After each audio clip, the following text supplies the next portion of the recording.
Programang ito ay rated SPG, striktong patnubay at gabay ng magulang ang kailangan. Maaaring may masiselang tema, lengguwahe, karahasan, sexual, horror o droga na hindi angkop sa... Ito ka na rin. Paano ba yun? Babalik pa sila. Ikaw ba may plano ng bumalik dito? Oo. Abangan bukas sa abot kamay na pangarap. Tuwang-tuwa naman itong mga kaibigan ni Annalyn na ibinalita sa kanila na balik Apex na nga ang mga ito na magtatrabaho dahil daw kay Ma'am Giselle ay nakakabalik na muli itong sina Nurse Karen at Nurse Ivan. At dito naman na sumagot itong si Doc Antonio Doc dito kay Annalyn at nagtanong na ikaw ba Annalyn ay kailan mong bumalik dito sa Apex Hospital. At nagulat naman sila nang biglang sumagot itong si Doc Lendon Javier na sinabi na hindi. At dito naman nagtataka ang mga kaibigan ni Annalyn na kung bakit hindi pwede. At kinabukasan na hindi na nga nagpatumpik-tumpik pa itong si Annalyn kaya agad na kinausap siya nito ni Giselle at sinabi na kung pwede sana itong si Annalyn ang mag-alaga mismo sa kanyang lolo Pepe nang sa ganon ay mabilisan ang paggaling at malaman nila kung sino ba talaga ang nagpadukot dito kay Don Pepe at ang dahilan na kung bakit tinanggal ni Don Pepe sa mamanahin itong si Zoe.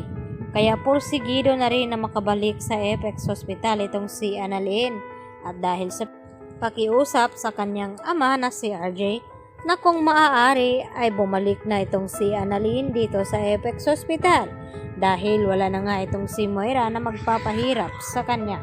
At syempre hindi naman matatanggihan ni Annalyn ang kanyang ama at lalong-lalo na itong kanyang tita Giselle. Kaya mas gustuhin na nga na bumalik ni Annalyn dito sa Apex. Lalo na't nagiging maayos na ulit itong pakiramdam ng kanyang ina na si Lynette.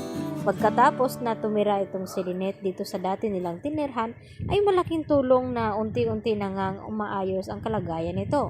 At nagdesisyon na nga itong si Lynette dito na kay Carlos na balikan na nga nila itong kanilang bahay nang sa ganon ay harapin na ni Lynette itong trauma na dapat ay kakalimutan na niya.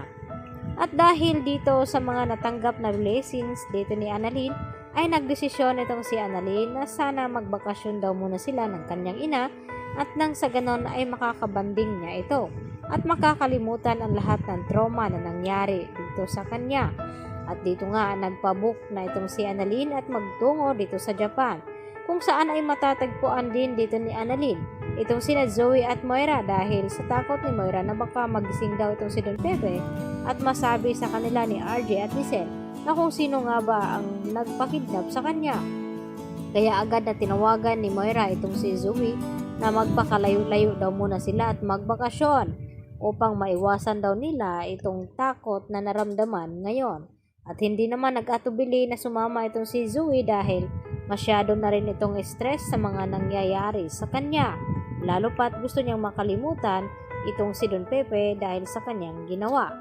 At dito naman nakinalungkot din ni Zoe nang mabalitaan sa kanyang ina na wala nga siya makukuhang mana dito kay Don Pepe dahil pinabago nga agad nito pagkatapos nga itong nadukot. Kaya naman ay pati itong si Moira ay nalungkot din at hindi rin naman sila makapayag na madihado daw ang kanyang anak. Kaya agad din naggagawa ng paraan itong si Moira habang nasa bakasyon. Kaya agad na nakipagsabuatan na naman muli itong si Moira dito kay Carlos upang humingi ng tulong na matulungan ang kanyang anak na si Zoe na makalimutan lahat ng kanyang dinadalang problema ngayon. At magugulat naman sila sa paggising muli dito ni Don Pepe. Yan lang po at marami pong salamat. Bye-bye!